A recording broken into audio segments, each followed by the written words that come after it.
आपको याद ही होगा समर स्लैम से पहले जो स्मैकडाउन का शो था वहां पर रोमन रेंस एडवर्टाइज से मैंने आपको बताया था। उसके बाद फिर रोमन रेंस को एडवर्टाइजमेंट से हटाया और अब जो लेटेस्ट ग्राफिक डब्ल्यूडब्ल्यू ने निकाला है स्मैकडाउन के शो के लिए बिफोर समर स्लैम, वहां पे आप देख सकते हो ये 2 अगस्त को होगा, क्लीवलैंड से होगा, फ्राइडे ऑब्वियसली वहां के हिसाब से। और यहाँ पे आप पोस्टर में कहीं पर भी रोमन रेंस को तो नहीं देख सकते। यहाँ पे बेली है, रैंडी ओटन है, Jade Cargill, Bianca बलेयर, Cody Rhodes and LA Knight. और ये चीज वैसे काफी ऑब्वियस भी है क्योंकि अब ये तो चीज क्लियर ही हो गई है कि डब्ल्यूडब्ल्यू कोई ऐसा नहीं बताने वाली कि भाई रोमन रेंस आ रहे हैं। वो सरप्राइज फैक्टर की तरह ही डब्ल्यूडब्ल्यू इसको दिखाएगी। तो इस पोस्टर से ये वाली बात भी जो है वो कंफर्म ही हो जाती है। अभी रोमन रेंस के बारे में बहुत कुछ है इस वीडियो में, बस आप लोग इस वीडियो से चिपके रहो। और वेलकम है आपका वॉइस ऑफ रेसलिंग के वॉइस ओवर वाले एपिसोड में। सबसे पहले मेरा दिमाग खराब हुआ तो मैं थोड़ा सा आपको भी करना चाहूंगा, ये अंकल हाउडी की स्टोरी लाइन में कर क्या रहे हैं भाई? ये पागल हो गए क्या? हो गए मतलब सिंपल सी बात मेरे को नहीं समझ में आ रही। अरे हर किसी को पता है वो अंकल हाउडी की स्टोरी लाइन ही है। उसको क्या तुम अजीबो गरीब मॉन्स्टर की आवाज निकाल के क्या कर रहे हो? सबको पता है वो एंड में कहां जाने वाली है। इसको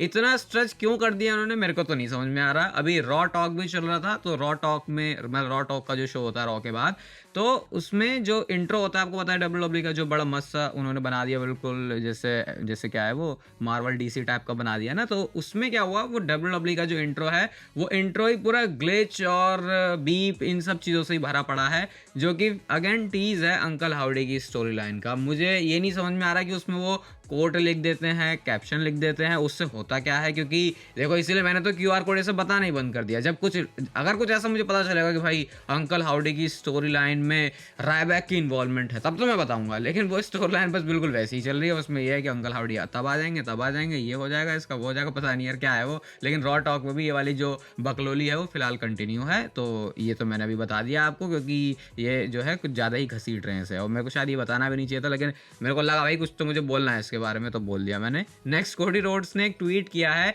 जिसमें वो रिमाइंडर जो उनको मिला है उसको सही से याद कर रहे हैं, मतलब ऑब्वियसली रिमाइंडर को रिमाइंड ही करेंगे। यहाँ पे ट्वीट आप पहले देख सकते हो कि वो रेसलर्स जिन्होंने पिन किया है कोडी रोड्स को उनके रिटर्न के बाद, तो वो नाम है रॉक का, ड्रू मैकिंटायर का एंड रोमन रेंस का। तो इस रिमाइंडर के लिए अप्रिशिएट कर रहे हैं कोडी रोड्स। तो क्लियरली जो उनके अगेंस्ट में भी चीज, मतलब अगेंस्ट तो यहाँ पे कुछ नहीं है, तो सिर्फ ऐसा सिंपल सा कि भाई चलो ये जो बंदा है वो इन लोगों से पिन हुआ है, लेकिन कोडी रोड्स ने उस चीज को एडमिट किया है, एक्नॉलेज किया है कि हाँ इन सारी चीजों के ऊपर मेरी नजरें हैं। तो कुल मिला के ये तो हमको पता ही है रोमन रेंस के साथ उनका एक मैच तो तय है, क्योंकि रेसलमेनिया का रीमैच तो ये करेंगे ही करेंगे। रॉक के साथ तो मैच होना ही है, वो भी तय है। और ड्रू मैकिंटायर वाली स्टोरी में डब्ल्यूडब्ल्यू लेके जाएगी क्योंकि ड्रू मैकिंटायर है हील और कोडी रोड्स है babyface superstar. I think in 3 superstar के साथ जब कोडी रोड्स की फ्यूड होगी तो कोडी रोड्स को फिर देखने में, मतलब फिर मुझे लगता कोई बोलेगा कि कोडी रोड्स बोरिंग है, क्योंकि ऐसा भी होता है ना कि चलो रॉक आ गया लेकिन उसके सामने कोई पप्पू सा बंदा है तो फिर उसका क्या ही चलेगा। लेकिन कोडी रोड्स उस चीज को अच्छी तरीके से फिल कर देते हैं कि अगर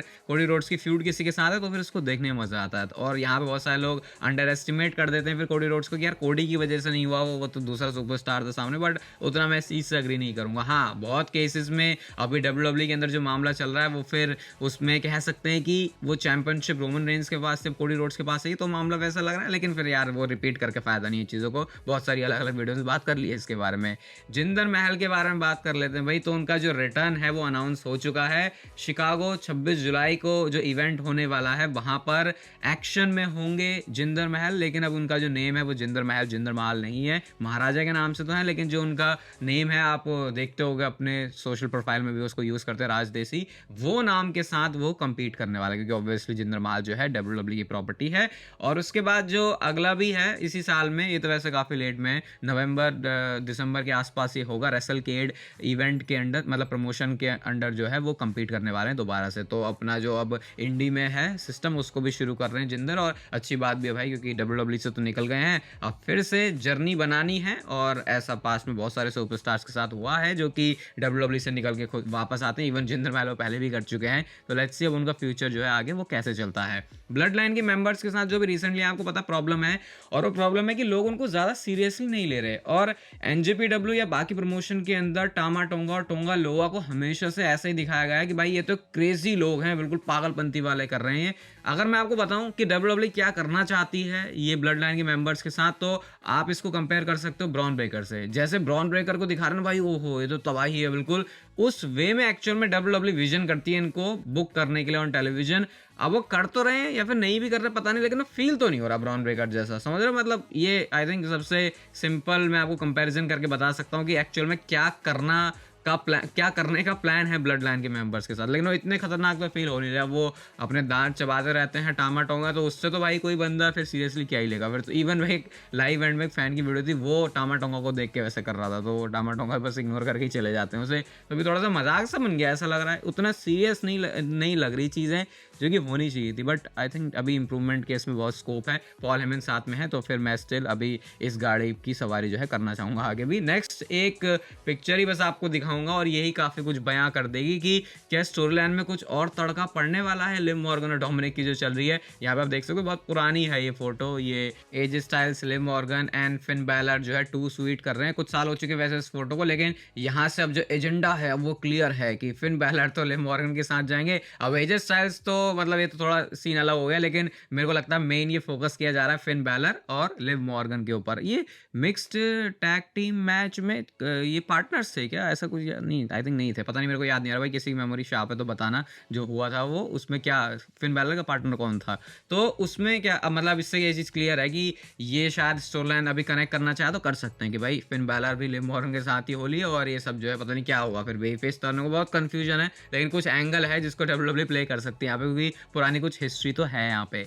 क्लैश एट द कैसल के कार्ड के बारे में जरा आपको जल्दी से बता देता हूँ ताकि आप बताओ कैसा फील हो रहा है आपको। Bianca Blair and Jade Cargill का मैच होगा एल्बा फायर और आइला डाउन के साथ में। उसके बाद Sami Zayn versus Chad Gable के बीच इंटरकॉन्टिनेंटल चैंपियनशिप के match, Bayley versus Piper Niven, ये तो जबरदस्ती का मैच लग रहा है मुझे। Cody Rhodes versus AJ Styles, यहाँ पे तो भाई अपन को एक स्टिपुलेशन मांगता है। और फिर Damian Priest versus Drew McIntyre, जिस मैच के ऊपर मेरी नजरें सबसे ज्यादा हैं, क्योंकि मैं अभी भी बड़े डाउट में हूँ कि क्या ड्रू मैकिंटायर जीतेंगे, और जीतेंगे तो ठीक है, हार गया तो भाई फिर क्या होगा क्लैश एट द कैसल में स्कॉटलैंड में, उन्हीं के घर पे इतना बड़ा बखेड़ा खड़ा हो सकता है। तो क्लैश एट द कैसल से कैसी फील आ रही है आपको? डेफिनेटली ये तो मैं कह सकता हूँ कि बैकलैश से तो काफ़ी ज़्यादा ही बेटर है, क्योंकि यहाँ पे स्टेक्स हाई हैं और फिर वो जो स्कॉटलैंड का क्राउड है वो भी इसको मस्त बनाएगा। मतलब बैकलैश में भी ऐसा नहीं था भाई, क्राउड बहुत बढ़िया था, वो तो भाई बोलने की क्या ज़रूरत है, क्या ही वहाँ तो अलग ही उन्होंने माहौल बना दिया था। बट इसमें थोड़े बिगर प्रीमियम लाइव इवेंट की फील आ रही है मुझे। ब्रॉन ब्रेकर के बारे में भी एक अपडेट है, और भाई ये परफॉर्मेंस रिपोर्ट कार्ड आप इसे कह सकते हो ब्रॉन ब्रेकर के लिए।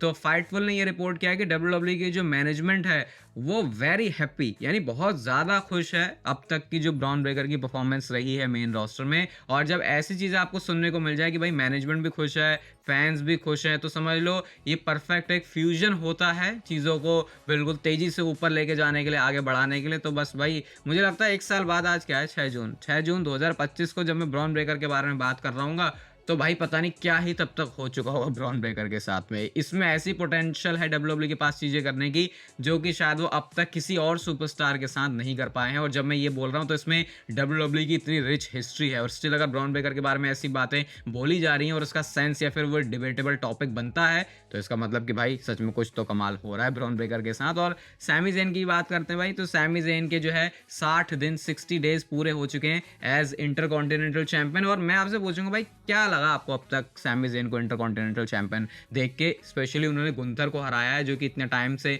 पहले चैंपियन रहे। देखो डेफिनेटली जो लास्ट ईयर रेसलमेनिया में विक्ट्री हुई थी उनकी, जो टैग टीम चैंपियनशिप जीते थे केविन ओवेंस के साथ, उसमें तो उन्होंने बेकार कर दिया था, मतलब बेकार हो गया था उनके साथ यार, पता नहीं क्या ही हुआ वो तो समझ नहीं आया। लेकिन इंटरकॉन्टिनेंटल चैंपियनशिप का मैं ये तो नहीं कह सकता भाई कि जो मामला है वो डाउन रहा है, क्योंकि इसके अराउंड जो स्टोरी लाइन घूमी है ब्रॉन्सन रीड, सैमी ज़ेन, इन सब ने जो मिलकर किया है वो बड़ा इंटरेस्ट लेने वाला था। तो मैं तो उसको बोलूँगा कि चलो भाई जो गुंथर ने किया उस लेवल को मेंटेन करके चल रहे हैं सैमी ज़ेन। मैं ये तो नहीं बोलूँगा कि भाई कोई बिल्कुल धड़ाम से नीचे आ गया इंटरकॉन्टिनेंटल चैंपियनशिप का स्टॉक। बाकी आप बताओ आप इसके बारे में क्या सोचते हो। अब बात करते हैं ब्लड लाइन के बारे में, जिमी ऊसो के बारे में, जे ऊसो के बारे में, ट्राइबल चीफ रोमन रेंस के बारे में। तो आई थिंक अब जो मैं यहाँ से बात बोलने वाला हूँ वो शायद एक परफेक्ट टाइमलाइन है उस चीज़ की कि क्या प्रोग्रेशन होने वाली है गुड ब्लड लाइन की स्टोरी में। एक चीज़ सबसे पहले क्लियर है, जब तक आपको स्क्रीन पर सामने जिमी और जे ऊसो नहीं दिखेंगे तब तक तो रोमन रेंस का रिटर्न नहीं होने वाला। तो पहला जो चेक बॉक्स है, जैसे ही वो क्लिक होगा, मतलब वो चेक होगा कि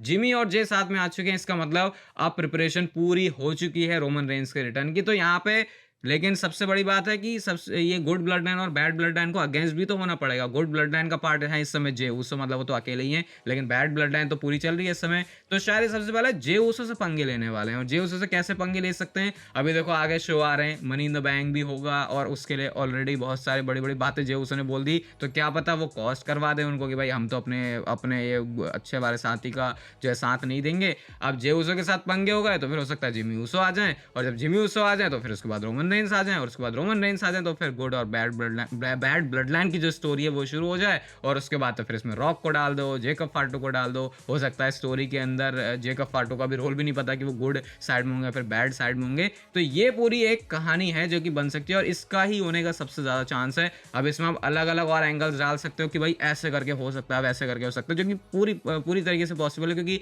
पॉसिबिलिटीज़ इसमें काफ़ी सारी हैं। लेकिन कुछ-कुछ इसी के अराउंड आपको ये स्टोरी लाइन दिखेगी, और जब ये स्क्रीन पर आने वाली है तो उसके बाद तो भाई मुझे नहीं लगता कि कोई भी एक भी शो मिस करने वाला है, क्योंकि अभी फिर भी बहुत जो मामला है वो कह सकते हैं ठंडा सा चल रहा है। बट इस चीज़ में अब और ज़्यादा टाइम रह नहीं गया, क्योंकि समर स्लैम से पहले-पहले डब्ल्यूडब्ल्यूई को अपनी जो स्टोरी लाइन है उसको दोबारा से टॉप पे लेके जाना है। और फाइनली बात करते हैं सेथ रॉलिन्स के बारे में। तो भाई सेथ रॉलिन्स की ट्रेनिंग तो बड़ी ज़बरदस्त चल रही है। ये ब्लैक एंड ब्रेव रेसलिंग ने पोस्ट किया है इसको, और यहाँ पे आप देख ही सकते हो भाई जो वेट ट्रेनिंग है उसको शुरू कर दिया है, और अपनी नी को भी आप देख सकते हो उन्होंने उसमें जो है थोड़ा सा क्या बोलते हैं इसको पैड लगाए हुए हैं, ताकि वो उसको जो है प्रोटेक्ट करके चल सकें। तो तैयारियां पूरी हो चुकी हैं, दाढ़ी वाड़ी दोबारा से वापस आ गई है, लेकिन मुझे लगता है थोड़ा सा ब्रेक रहेगा अभी सेथ रॉलिन्स के रिटर्न तक का। लेकिन जब वो आएंगे तो ऑब्वियसली बढ़िया आएंगे, और रिकवरी उनकी बढ़िया चल रही है, तैयारी पूरी हो चुकी है रिटर्न के लिए अभी से। बाकी अगर आपको ये वीडियो अच्छी लगी भाई तो इसे लाइक जरूर कर देना, चैनल को सब्सक्राइब कर दो ऐसी और मस्त वीडियोस के लिए, और तब तक मिलते रहो जिंदगी के मजे।